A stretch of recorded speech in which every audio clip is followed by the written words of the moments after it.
Welcome, everyone. We will begin the webinar on Bulletproof File. I'm Melissa Joles with RDA Impact. Mark Olson, CEO of VECO Experts, is your presenter today. The presentation will take approximately 45 minutes. We are recording it and we'll post it on our YouTube channel. If you have questions during the webinar, you can type them in the chat box at the bottom right of your screen, and they will be answered during the presentation. Now I'll turn it over to Mark. Okay, well, thank you, and welcome everybody to the Bulletproof File. And so my name is Mark Olson. So some of you have been on my webinars before, some of you haven't. And so if you have, great to have you on again. If you haven't, a little bit about me is I started out repairing, cars or washing cars in a body shop, worked from there into, cutting in some parts, painting some cars. Today I'm a journey level collision repair technician. Also a refinish technician, although I'm colorblind, so I can spray it, but I can't match it. That's just how it goes.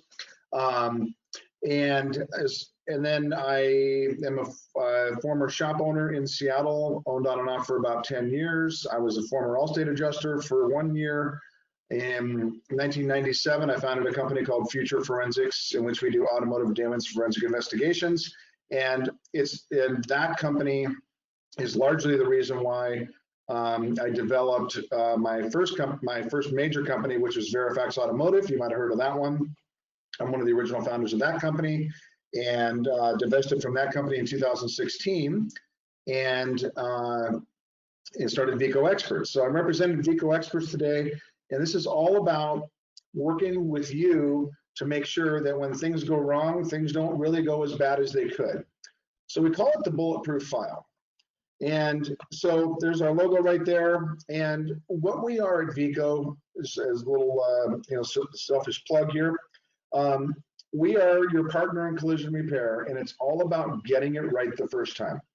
They don't pay you to do it over to get it right the second time. So we might as well get it right the first time. So a quick check-in. And for those of you that have been on my webinars before, I can't watch you do this, but I highly, highly, highly encourage you to follow along and take part in what I'm going to tell you to do. So there's nothing you have to turn in here, but this is a Nissan Sentra, and it has a scratch in the paint about that big. Now, it's a Nissan Sentra, and it's not a real scratch. I had to put a little dot on there because I couldn't find a small scratch on a brand new Nissan. So now the question is, if that came to your shop and it had a scratch in the paint, not into the bumper, not a dent, didn't dig into the bumper at all, what would you write on your estimate? So here's what I want you to do. I want you to write, first of all, what you would do. And you're going to repair it, you're going to touch it up with paint, you're going to just rattle it with bomb can, you're going to paint the whole thing, get RNI the bumper, or you're going to replace the bumper, whatever you're going to do. So just write just a couple notes there, what you think should happen on that bumper. The second thing is I want you to write down approximately how much you think you would charge. And for those of you that aren't in the body shops, write down how much you think that would cost to fix a scratch on the bumper on a Nissan Sentra.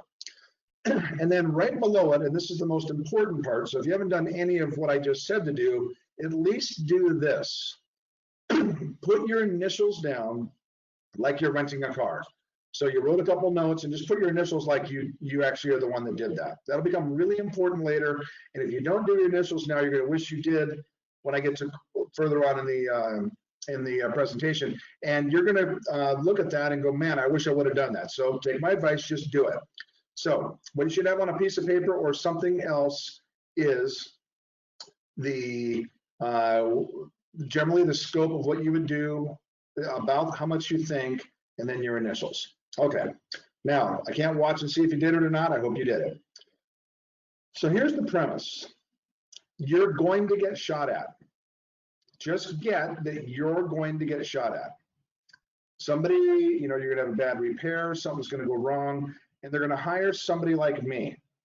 And there's many other people out there they can hire that do similar things that I do, but I do post-repair inspections. And I deal with when things go wrong. I get involved in court cases. I mean, I testified in a trial yesterday via Zoom. I got one tomorrow. So this really happens. So you're gonna get shot at. And if you never get shot at, that's cool. However, you're gonna get shot at, just take that. So the question is, can your shop withstand the bullet? So really what I mean is, are your files bulletproof? So what do I mean by that? So here's the scenario that I'm going to consider will happen to you at some point. Imagine that you get that dreaded phone call or a letter, or even worse, you get served legally, and the customer comes in informing you that there's an issue with the vehicle. Now, this can start as simply as the customer coming back going, hey, I don't think my door opens and closes right anymore. So if you own a shop, you've probably dealt with something like that. That's how all of these start. Even worse, somebody's been injured or killed. Now, that we never want to have that happen. However, it does happen.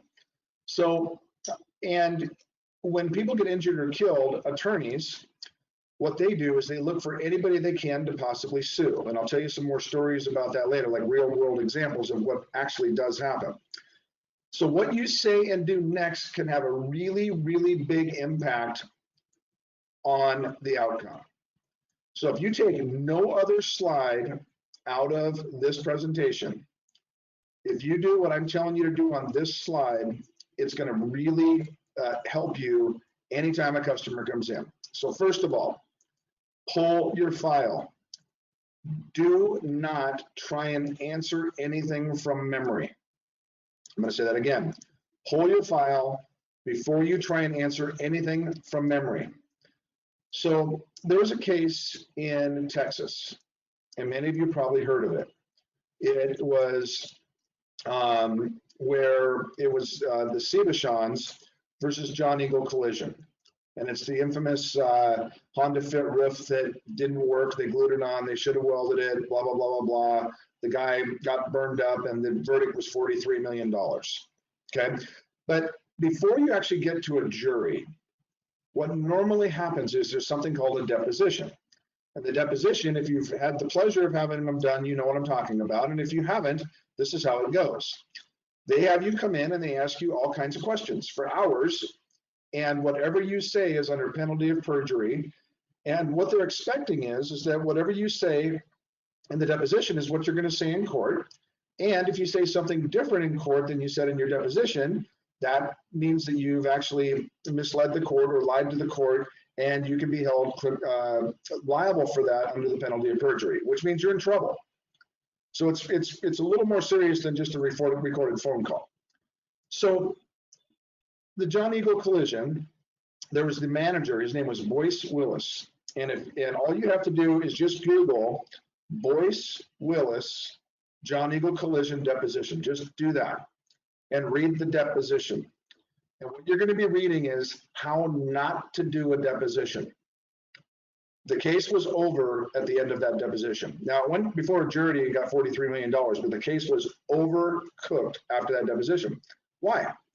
Well, let me tell you a couple things he said. He said that I know exactly how we fixed that car. Now, mind you, John Eagle Collision, they did about 500 cars a month, which is far more than most of you are doing. So 500 cars a month. And the case was 4 years ago. So let's do 500 times 12 times 4. And he remembers exactly what was going on exactly on that car. No, you don't. I mean, think about it. What did you have for dinner last Wednesday? Now, you may or may not remember what you had for dinner last Wednesday, but Boyce Willis is going to tell you what he knows after thousands and thousands of cars exactly what happened 4 years ago. You don't. You don't remember. Do not answer questions till you actually pulled your file. That's number one. Number two, as the customer is explaining to you the circumstance or the problem, take detailed note of the complaint and listen and take notes. It is not the time to start defending at all what happened, what it was. So the conversation would go like this. Okay, Mr. Smith, so I understand that you believe the door is not lined up correctly. And here's the magic keys. Ask them the question, is there anything else? Now, if there's nothing else, he'll say, no, that's it. But if there is something else, normally they'll start with something small and it'll get bigger. Then Mr. Smith might say, well, yeah, there was 2 bolts that were under the seat that I don't know what they go to. Okay, and just repeat back to him. Okay, there's 2 bolts under your seat. Don't admit fault. Don't say anything. Just say, and is there anything else? And then he might say, well, yeah, my seatbelt doesn't work. Okay, so your seatbelt doesn't work. Okay, anything else? Take all the notes you can. There will be time for you to talk later. The initial, when it comes in, do not talk. Let them do all the talking. You are not going to change their mind on anything because they've already got their mind changed. The only time that they're going to actually be open to hear what you have to say is after you've heard what they have to say. Think about that with your spouse. If if you're married, your spouse might say something to you and they might be really upset. If you just get their communication, and I don't recommend that you go, and is there anything else? Don't do that with your spouse. Doesn't go well. But the reality is that you got to listen to them all the way through. And after it's done, then they say, okay, and that's it. Then you can talk, okay? And if you are served, like they walk in with a subpoena or you're being served legal papers, get an attorney. Do not try and handle this yourself by calling the law office and trying to respond. Do not do that. Now, you might say, we don't have an attorney. Not a problem. It's pretty simple. Get one. And what I mean by that is just find a good business attorney in your area, ask around, and all you got to do is call the attorney and say, listen, I don't need an attorney. I don't have any legal trouble right now, but here's what I need. I need somebody to understand my business so that in the future, if I needed to call an attorney, I could call you. And then take them out to lunch. Now, depends on where you are with COVID. You may not be able to go out to lunch, but spend an hour or 2 with them. Just pay their hourly fee. If it's $250, $300, $400 an hour, whatever it is, just pay it. And now you have an attorney that you can call that understands your business.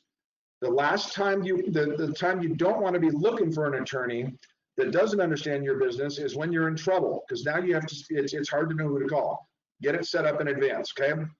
And seeking counsel is good advice in anything major anyway, okay? Now, number 3, get it to the person of power. So if you're the person that actually can write a check for it or control how things go, then you can answer the questions. If you're not the person that actually has control of how it's going to go, do not answer the questions. Just get the communication and then it's very simple. Saying, the person that needs to handle this is, Mrs. Smith, because Mrs. Smith owns the shop. So Mrs. Smith is going to make it, I'll talk this over with Mrs. Smith and we'll talk about how we're going to handle this, okay? Now, if you're in a position of power to resolve it, resolve it.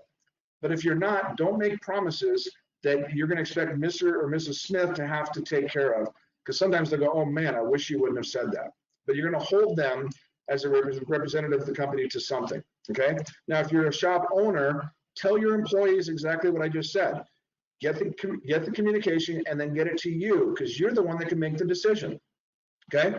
You don't want your employee to say, well, yeah, we'll buy you a new car and put you in a rental car and pay you $50,000 a month for the next 10 years.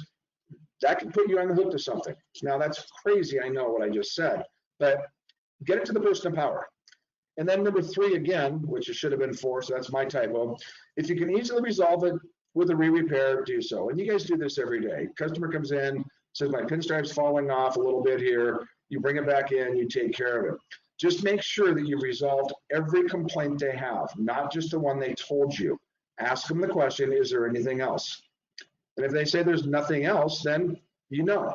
If they say, well, wait a minute, there is a few more things, get all of those things, because what happens is if you don't get them all resolved, then they'll say, well, I took it back and they only took care of the pinstripe. They didn't take care of the seatbelt. And that's true, but they never told you about it. Got to ask the question. Got to ask the question. Okay.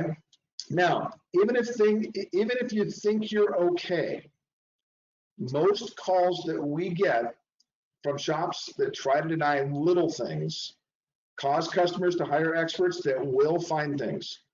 Now, if I repaired a car, you can find problems with it. If you repair a car, I can find problems with it. There's no such thing as a perfect repair.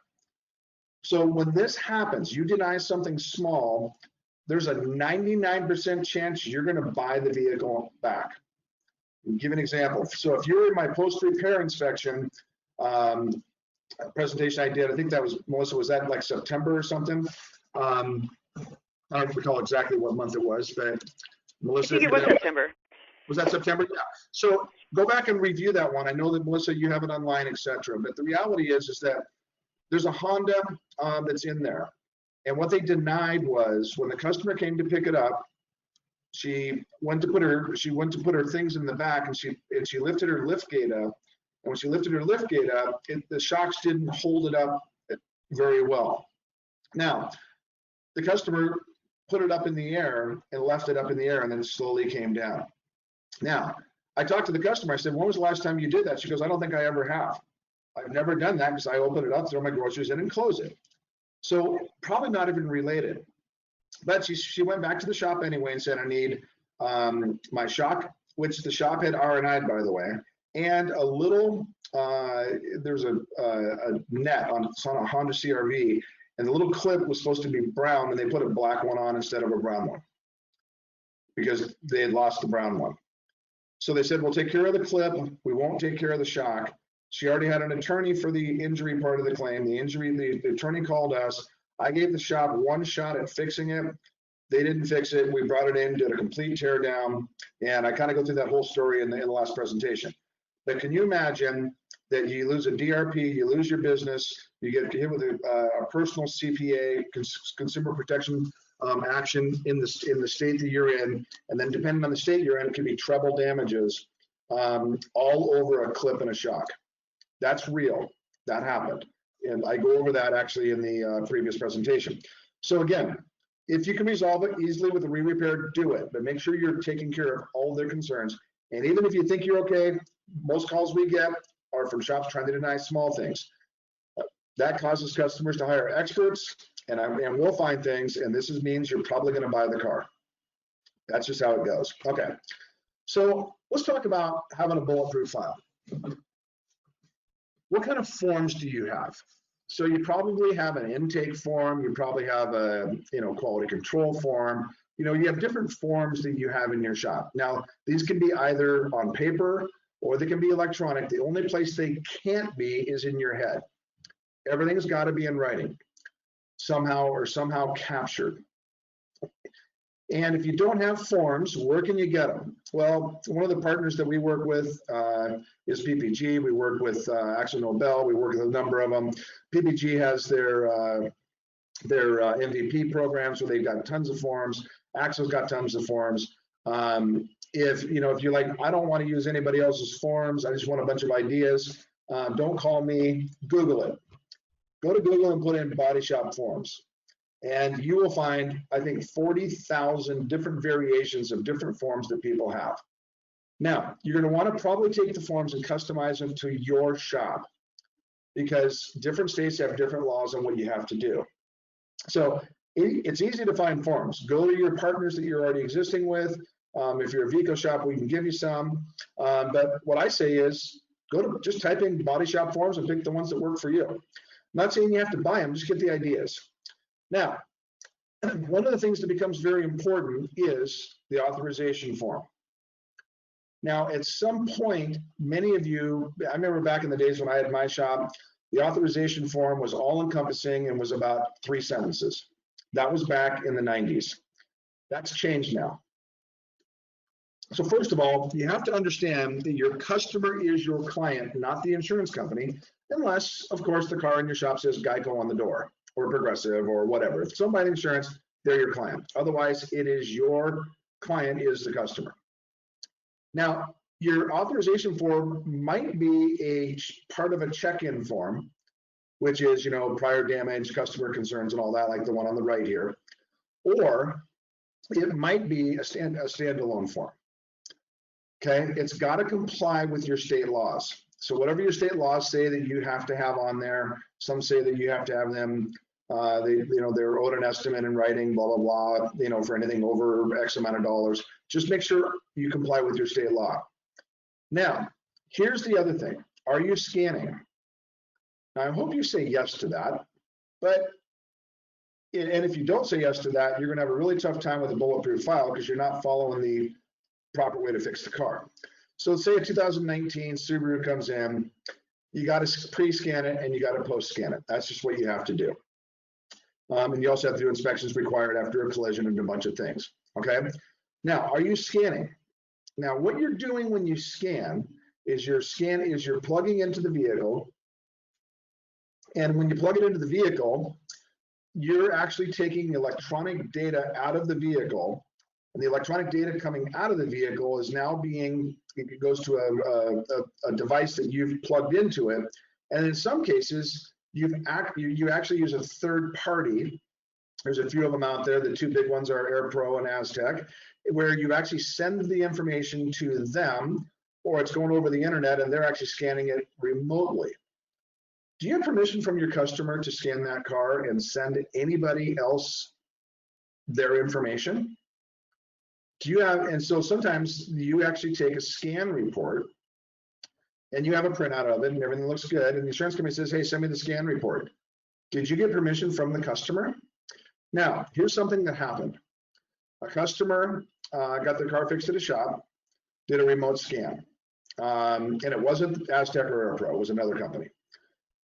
Their customer got a phone call about 2 months later saying, we've decided not to renew your insurance policy. So the customer's like, well, what do you mean? Well, why?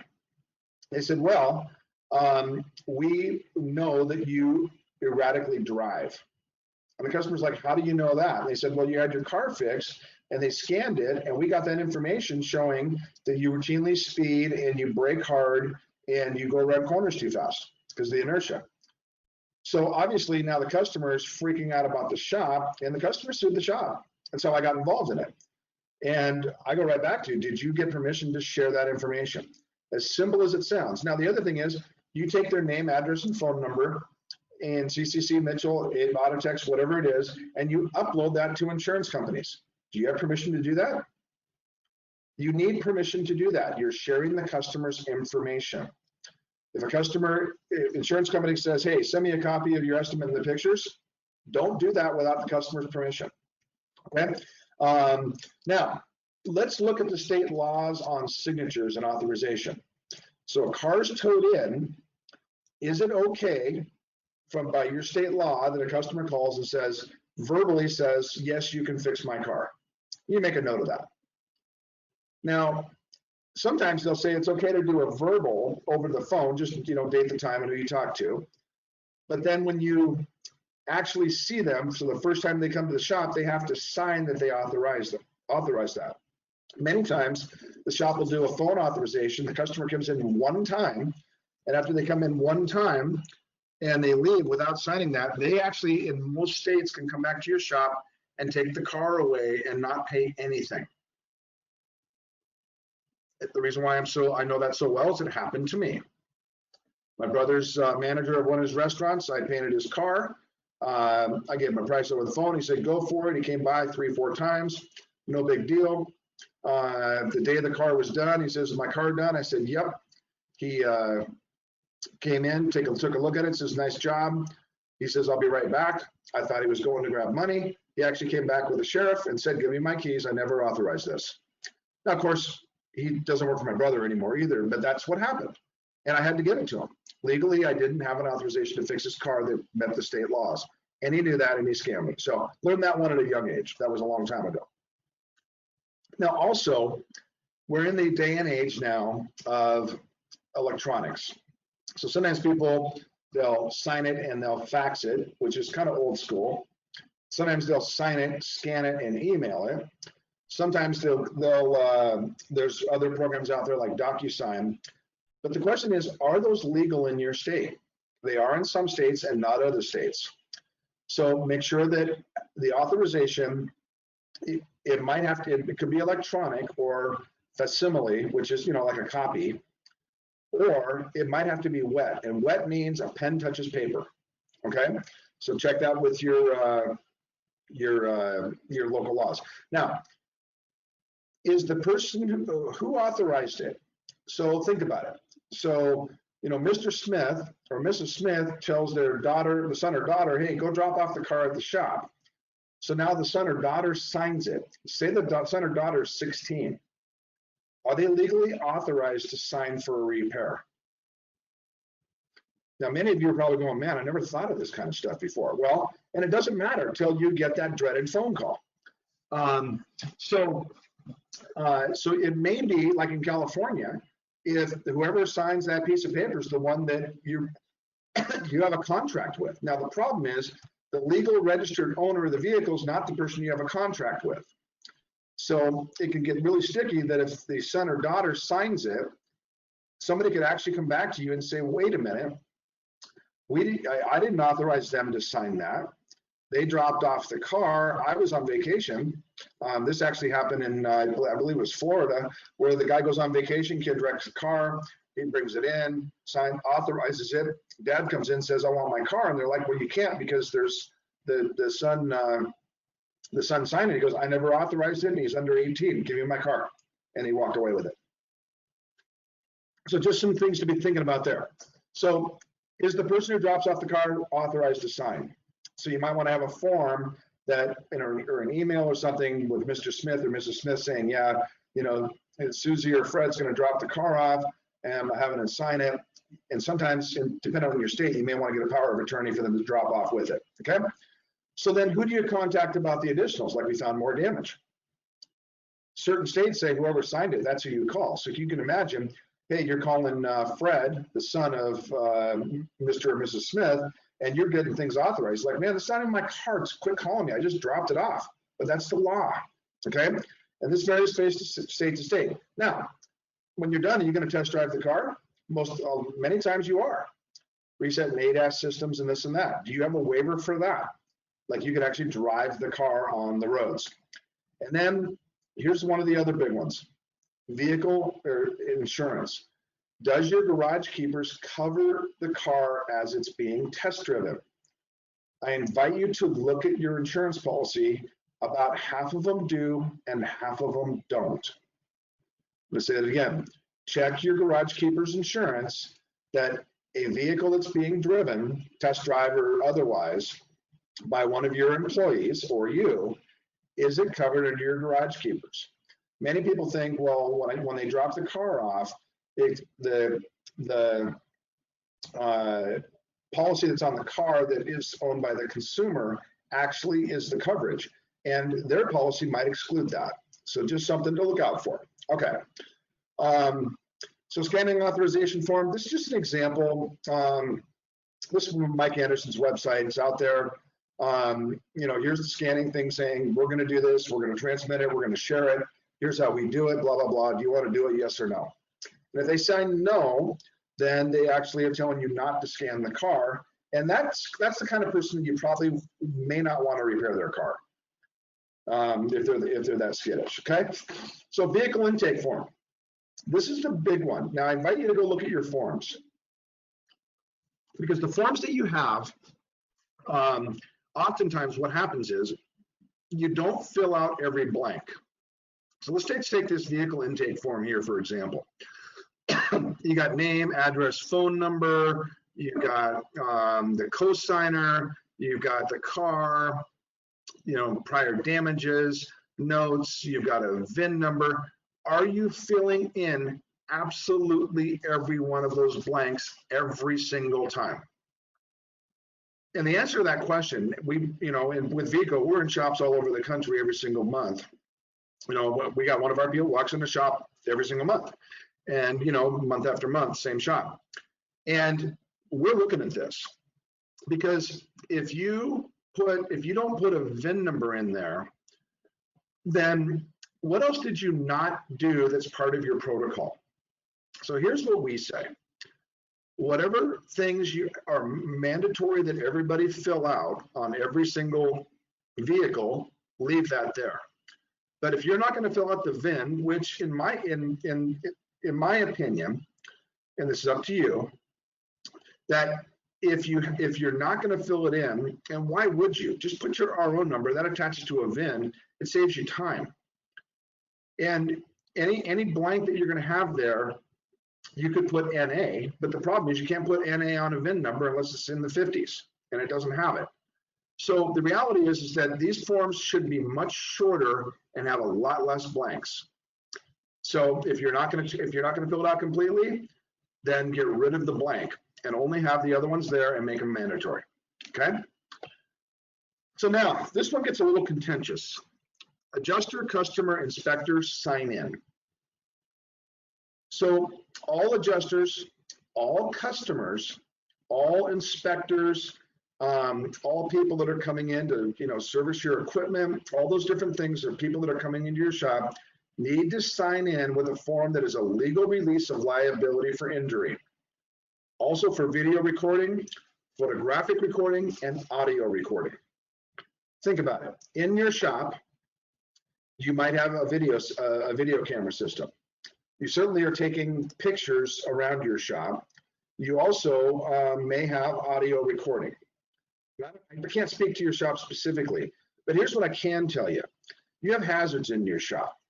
In your paint department, you might have what I call, or the detail department, you have what I call wet sand juice. That's where you wet sand the car and the stuff goes on the floor and it gets really slippery. True story. An adjuster goes into a shop, goes up on a frame rack, and when they went up on the frame rack, they were checking some frame damage or whatever they were doing on the supplement, and they slipped off of the frame rack and he broke his hip and his collarbone. Sued the shop and won. Why? Because he didn't have the proper PPE on, first of all. So he had no safety glasses, he had no hearing protection and no respiration. And that may or may not be appropriate depending on where it was in the shop. But they didn't teach him the proper methodology of how to stand on a frame rack and not fall off it. And that's how they lost the case. Cost them a lot of money. So if you have them sign that form, then things are dangerous. And then you also have to offer them PPE, which is basically a hearing protection, safety glasses, gloves as necessary, etc. And then how about in paint? If you're at the adjuster, go, hey, I'll just slip into paint. I'll take a couple of pictures of it in the paint department. They're primering the door or whatever. I'll just get a picture of that. They go in there without a respirator. If they go in an area where paint's being sprayed and without a respirator, they can come back to you later and say that you put them in a hazardous condition and didn't offer them proper PPE. Now, I know that I'm sounding very harsh here, and this may never happen to you, but the reality is you want to get yourself protected, okay? Because all it takes is one. And, and I believe the frame rack one was about $350,000 that the person got, plus medical bills on top of that. So it got pretty ugly. Okay, on the form, you want to have the name, the company, who they're representing, what car it is, and what time they came in and what time they left. And just keep a running total of that for everybody. Now, if a customer comes in for an estimate, that probably don't have to worry about that. But if a customer wants to go back in the shop, you got to have them sign it. Because I know you probably have this sign on the door that says, only authorized people are allowed behind this door. Problem is when you tell the customer you can go back there, you've just authorized them. That makes you liable, okay? And then, like I said earlier, all have to comply with the personal protection equipment, PPE, which is, respirators, dust masks, eye protection, skin, hearing, all those kinds of things. If you're gonna expose somebody to that, that could be a liability for you. Now, you don't have to make them wear it. You got to provide it to them, though. So safety glasses, earplugs, rubber gloves, dust masks, and if they're going to go into paint, a respirator, that kind of thing. Just have it sitting there, offer it to them. When they say, no, I don't need it, then at that point, and that's your process, that works. Okay, running log of notes. All conversations with the customer, all conversations with adjusters, all conversations with parts vendors, etc.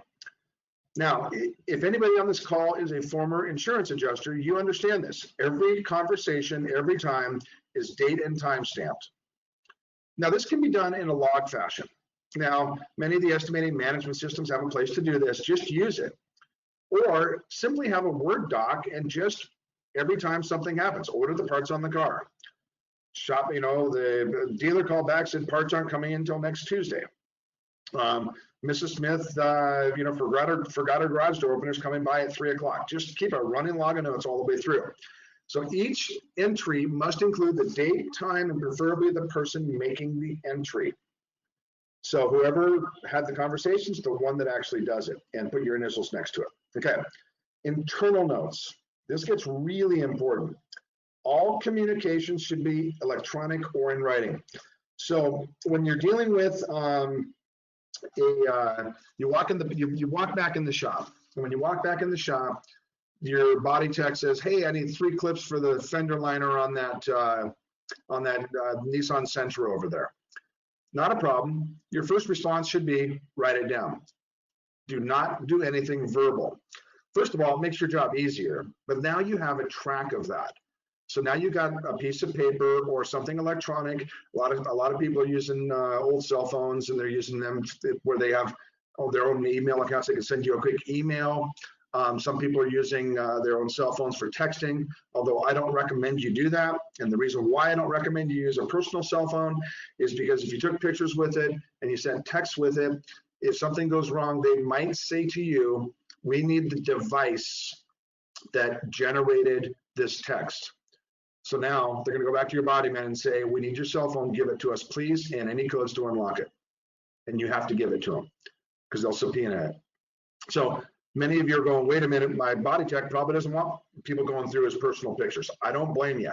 So old cell phones are good for pictures. You can have an email address that's in there. If you have some of the electronic ones, CCC has it, Assured Performance Network has it, where you can communicate electronically with tablets, that kind of thing. That's the program, it's not the device, okay? All responses to the tech on the supplement. So they want 3 hours, you got 1 hour, it's a piece of paper or communication going back. Everything is documented.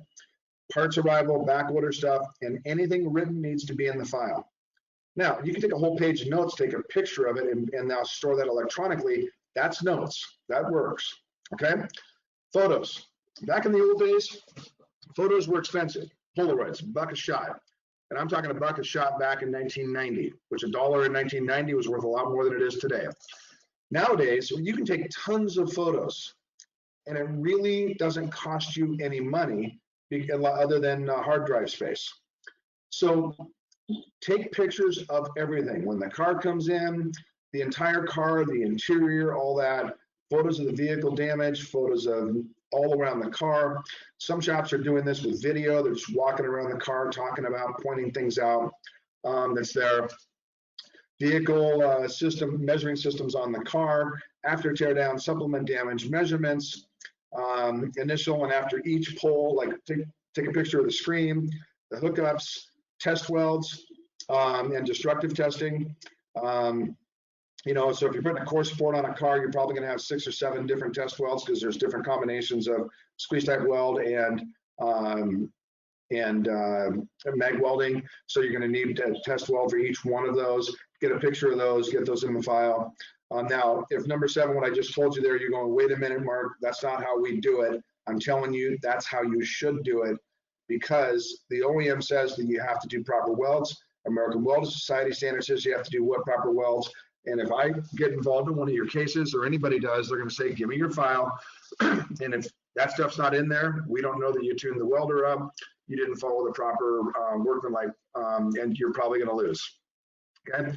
So again, take pictures of everything. Initial spray out panels, painted before it's unmasked, when it goes back to body, final delivery. Just take pictures. I have a shop that I work with in St. Louis that the last file they sent to me, there was like 600 pictures. Now, albeit that's probably a little overkill. It wasn't that big of a job, but they really take pictures of a lot of stuff. But just make sure that your photos should be able to tell your story. So there's also tools and documented aids. Collision Edge, great company. Tim Briggs owns it out of Atlanta. Like on the left, you can't see the dent. On the right, you can. And all they did was they just put what's called a dent viewer on it. All it is, it's a card that's got lines on it, and then in the reflection, you take the picture, and all of a sudden, you can see the dent now. So use different tools to help you, because this is what happens in court. So this is actually on the right. That's the Honda John Eagle case. That's actually the exhibit that went into court, and that's why it's so grainy, because it's a picture of their picture. So it says 104 roof welds missing. So the arrows marked welded the roof points on the original Honda Fit on the left, so they got a bunch of arrows. And now the arrows on the right show where it was glued and the separation. So that's what it looks like in court. So you want to take pictures of everything you possibly can, notes, etc. on the car. So OEM information. How do you fix a car? There's only one way to fix a car. How the OEM said to fix it. Now, some shops say, well, we follow ICAR. That's fine. ICAR says follow OEM. There's no other way to fix the car and be protected. So you got to have actual OEM information, not from a supplier or not general. The John Eagle case. Boyce Willis basically said, no, we didn't follow the manufacturer. We can fix the car better than the manufacturer because 3M says we can glue the roof on. Just read the deposition. You can't make this stuff up. Now, you can use Mitchell or ALLDATA or CCC1 OEM for writing the estimate, but OEM is absolutely the best for repair. You're going to get more information in the OEM information than you ever will out of Mitchell, ALLDATA, and CCC1, especially because they got hyperlinks. Now, you got to pull the information when you write the estimate. Now, I don't care if you wrote an estimate last week on a car. You got to pull the information today, and you want it date stamped at least on the date of the estimate or 1 day after. But how did you write the estimate? You want to write the estimate with OEM information, date stamp it that way. Okay, must include all operations, not the cut areas. So if you're going to put a quarter panel on, we're going to also have to do some corrosion protection. We're also going to have to disconnect the battery because we're going to weld, which means we got a whole bunch of resets and all that. We want all that stuff, not just the quarter panel cut location. And then put a photograph in the file or scan with signatures after each job completion. So what a lot of our shops do, they take the OEM information, the estimator signs that's what they're going to do, the technician signs that's what they're going to do, the production manager signs that's what they do, and then somebody at the end of it verifies that they did all of that and signs off, and it all goes back in the file. Now you can either scan it, put it in the file, or take pictures of it, put it in the file, etc. But it's got to be followed and it's got to be verified. How about product documentation? Many of you don't do your own windshields. You call a glass company. How do you know the urethane they're using hasn't expired? How do you know the panel bonding stuff you just got hasn't expired? Document yourself with some of the products that you use, especially ones that expire. So anything specified by the OEM should be documented. So when the OEM says you have to use this product on our car, use that product and take a picture that you did. And if there's an expiration date on it, make sure that you are using stuff that is not expired. A little secret, the stuff that expired is a lot cheaper. The other thing is don't stock your shop with 10 years worth of supplies because they're on sale. If you're not going to use it up in a reasonable amount of expiration date time, don't buy it. Buy what you're going to need. That way it makes it work. Okay. Now the glass company, if they're going to be doing the urethane, not a problem. Tell them to give you a picture of the urethane they're using. Not a problem. Okay. Quality control forms. This is the big one. And I know there's some other big ones in here, but this is really big. First of all, don't make them too complicated. You got to keep it really simple. If you have down, we're going to check the doors, and we're going to check the lights, we're going to check the oil, we're going to check the moldings, we're going to check and you have about 150 check boxes, here's what's going to happen. Either it won't get done the way you designed it, meaning that they're going to pencil whip it, they're just going to check all the boxes, or what they're going to do is they're just not going to do it. They're going to put a line down it and just sign the bottom or whatever. Now, you can do this as stage check and stage check and peer review. So when body is done, somebody needs to look at it before it goes to paint. Not the person that actually did the job, somebody else. And what we say to do is do a peer review. Have another body man come look at it. Now you might say, wait a minute.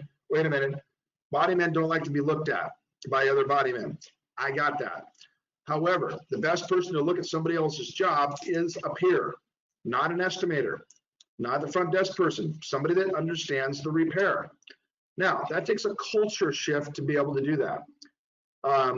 But it is the best way to do it. And that's what we work on with VECO is how do you create a culture that it just happens, okay? Do it by stage or grouping. There's lots of variations back to the body shop form. And the biggest issue is not using the system as designed and the form is pencil whipped. Another true story. So I got involved in a case in Seattle, Washington, and you might have heard of it. It's where a company called Ride the Duck Seattle, which is that where they have the boat that drives on land and then it goes into water. It's like a tour boat. You know, they have them in Pittsburgh and, you know, all over the country. The left front wheel axle broke, went across the center line, hit a bus, killed 7 people and injured 72. So I was one of the lead investigators on that because of my background in suspension. I was a trainer for Hunter Engineering as well. I didn't say that in my credentials. So I looked at it and I said, you know what? The story here is not the axle breaking and the fact that they got a TSB told them to repair it and they didn't. That was one issue. The bigger problem was I said, give me 100 quality control forms. So this is a commercial vehicle and it's a vessel. So it's a boat and it's like a boat and a semi. And you have to have a check in and a check out. Every time it comes in, it gets checked. Every time it leaves, it gets checked. And every time it comes back in, it gets checked. It's a lot of quality control forms. So, and they got like 70 of these things. So when they come back in, they all got to be checked. Well, I took one look at it and they were all what I call pencil whipped. It's real easy to tell if something's pencil whipped, and it's by the handwriting. And I'll show you that here in a minute. So I told the attorney, I said, you don't need me to testify. It's really simple. They didn't do what they're supposed to do on this form. Cover that in your depositions. So take a deposition of the people that are supposed to do the quality control, figure out how long that they would take to do that, ask them how they did it. And they basically came out and said, well, they gave us an hour to do 72 trucks. We pretty much just pencil whipped these things. We didn't really look at everything. That was the end of the case. The company's out of business now. Okay. I'm just telling you, this stuff happens. Okay. So if I were to take 100 files in your shop and come and look, you know, it's really simple on your quality control form. Go to your paint department and see, is it properly filled out for the stage that it's in? Because what happens oftentimes is that the quality control form is not filled out all the way through the process, and then somebody pencil whips it at the end and puts it in the file like it actually happened. If it's an in process where we're going to do it with body, then we're going to do it with paint, then we're going to do it with back to body, then we're going to do it with detail, you got to have it. Now, remember in the beginning I said, I want you to put your initials by that Nissan Sentra. Now that Nissan Sentra, first of all, the OEM says to replace the bumper cover, OEM, because it cannot be repaired due to the blind spot monitoring system. So if you wrote down to replace the bumper cover, pat yourself on the back. If you wrote anything else other than the bumper cover, like repair it, you actually, remember I said you got to pull the OEM information when you write the estimate, so you know how to write the estimate. If you miss that part right there, you actually are going to document in your file that you actually fixed the car wrong, and you're probably going to buy the car. But normally you're not going to hear about it unless the blind spot fails and somebody gets hurt or injured. Okay, now handwriting check. Right below where you put your initials before, go right underneath that and write your initials again. And then write your initials again one more time, and then write your initials again one more time. Okay, so what you should have on your page now is 4 sets of initials. The first one you did about 25 minutes ago, notice how it's not exactly the same as the one I just asked you to do. But the 2 after that I asked you to do are somewhat similar to the second one, but not really to the first one. Now, right now, if I were to look at your faces, you'd be going, my gosh, that's how you tell if something's been pencil whipped, because people have a different emotional states. They're in different places in their mind, that kind of thing. Their initials are going to vary slightly. That's how you can tell if something where they filled it all out at the end, or they did it all in the process of what they were doing with it. It's pretty easy to tell, actually. Okay, now repair documentation. If you're part of a Assured Performance Network, they have a program called OEM QC and IQC, and basically this program is part of what you're already paying for. Not a problem. This is a quality control form. It imports your estimates, take the pictures. It gives a date and timestamp of the quality process all the way through. There's other programs that do something like this. CCC has the checklist, and there's aftermarket bolt-on programs that do it as well. I'm not saying you got to use electronics. I'm not saying you got to use paper. I'm saying you got to use something. Okay. And this goes back into the assured performance one, technician documentation, additional documents, QC, ability to review and approve, to reject or assign. I mean, just it's got a technician footprint or fingerprint that's on it, timestamp, and all that. Pretty good documentation. Okay, one of the things at VECO we talk about, which we call it the 10-step repair process. I could spend the next 2 hours talking about this. I'm not going to. I'm just going to say, here's the 10 steps of a collision repair.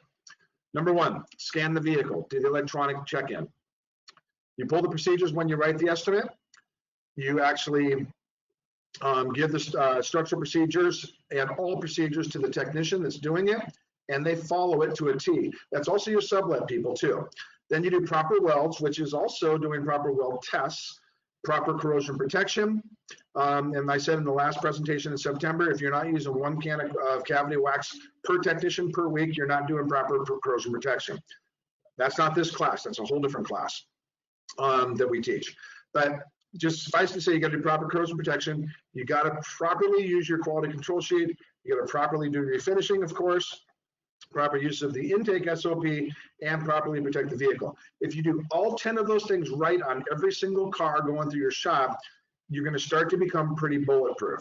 Here's the reality. If I were to walk into your shop, or one of my people walked in one of your shops, and we looked at those, you're probably going to be at about a 40%. You're not going to be 100%. Just go back to your shop, take this screen right here, and really go look at your shop. Do a hard look. Discounts and documentation. No matter how you fix the car, it has to be documented the way you fixed it, which means that if you're going to test drive the car and not charge for it, you still have to put test drive, no charge. If you're going to do corrosion protection and not charge for it, not a problem. Put corrosion protection and don't charge for it. If you start doing that, you'll start to notice there's a lot of things that you're giving away. I'm really a big proponent of don't give anything away, but I'm not running your company. That's a business decision. You got to document exactly what you did. If you don't have corrosion protection on your estimate, I'm sitting there looking at your estimate, I assume you didn't do it. Now you can't say, well, come on, you would assume we would do it. Yeah, we would. But I also assume that you would write down what you're supposed to do. And some states require you actually do, you put down everything you do, whether you charge for it or not. And even if there's no state law, you should anyway. So you can put it 0, no charge, and all that. This goes for all non-included items, such as test drives, seatbelt, safety checks, vehicle washing, all that stuff you got to put on there, okay? Estimates and repairs. All lines in the estimate reflect the repair done on the car. Lines can be used for information. Lines can be listed at 0 or no charge. If it's listed, if it's not listed, it didn't happen.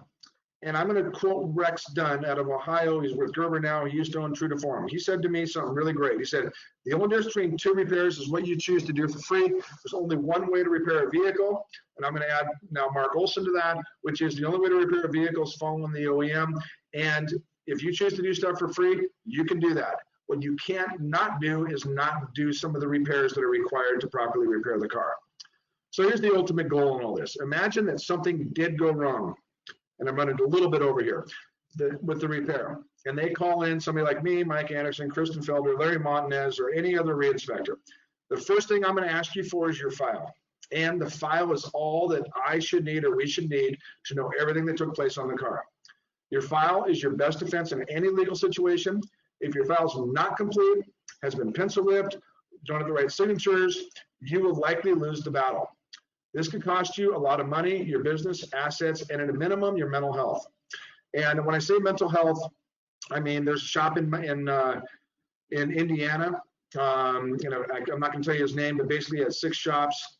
Nissan got hit in the grill, it bent the hood. He replaced the hood, replaced the grill, replaced the center lock support, the bumper cover. He didn't pull the dash out and do all the inspections required after the collision. 2 years later, car got in a collision, killed one of the teenagers, and crippled another one and killed a dog. They went after him for not doing the inspections required after the collision, and this is a part in an unoccupied car when it was hit. So he didn't actually lose his business out of it. His insurance company, which he had coverage for, actually paid about $8 million. But then he lost his mental health because he said, I can't fix a car wrong. I got to do everything. He lost every DRP. Finally, he said, I got to get out of the business, sold to Abra. Okay. And so there's some shops in Indiana. So data storage. Don't use your estimating system to keep your files. I'm going to say it again. Don't use your estimating system to keep your files. Look at CCC. How long do they keep your information in their computer? Normally, it's about 2 years. After 2 years, it's gone. How long do you warranty the car for? Well, your warranty is for as long as you own it. As long as they own it, your liability is for as long as that car's on the road. So 20 years from now, you better have that file in case something comes up. It'll be long gone in your estimating systems. You have to have separate storage for data that is yours and yours alone, not a third party. If you change management systems or estimating systems, you do not have access to your data unless you are paying for it. With Mitchell, if you don't pay CCC, you lose it. If you sell your shop, most sales are asset sales, and you're responsible for all repairs done in the past for as long as they're on the road. And some companies provide storage as part of their benefits, like Assured Performance does. Okay. Third-party agreements. Every time you sign a third-party agreement, have your insurance company review the contract you were signing, and also have your attorney look at it. Many of the contracts that you've signed on a DRP level or otherwise, your attorney will tell you not to sign. Just do it. It'll blow you away. Basic file elements, really simple. All communications, all repairs documented, quality control forms, every form you got, all blanks filled in, a checklist of the file items when it's done, and all files taken at the stage. So Melissa, I ran a little bit over, and I did want to give a little bit of time for questions. I know that was like drinking from a fire hose. I invite you guys to rewatch that, show it to your other people in your shop, show it to your owners and managers, because I'm telling you, it takes one phone call and you could be out of business. Any questions come in, Melissa? We don't have any yet, but I do want to mention that I will follow up by sending your information to everybody, along with a link to not only today's presentation, but a link to the September presentation on post-repair inspection. So they'll have both of them. Cool. Well, what do you think, Melissa, since you're the only one on the call that I know? Wow. A lot of really good information. Yeah. Yeah. And I'm getting some feedback saying great information. Thank you. I look forward to the link. Yeah. And my cell phone's on there. I tell people they should call me, and then they don't. But a 5-minute conversation with me could point you in the right direction. I won't charge you for it.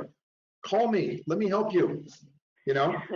All right. Well, you're getting really great praise on the webinar. So you know, they're psyched.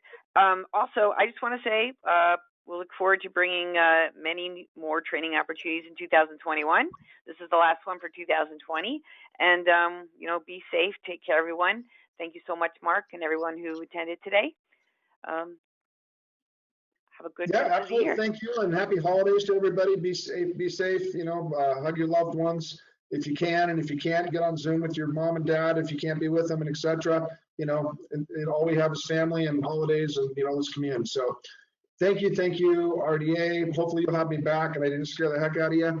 And thanks for the opportunity. So thank you, Mark. All right, take care, everyone.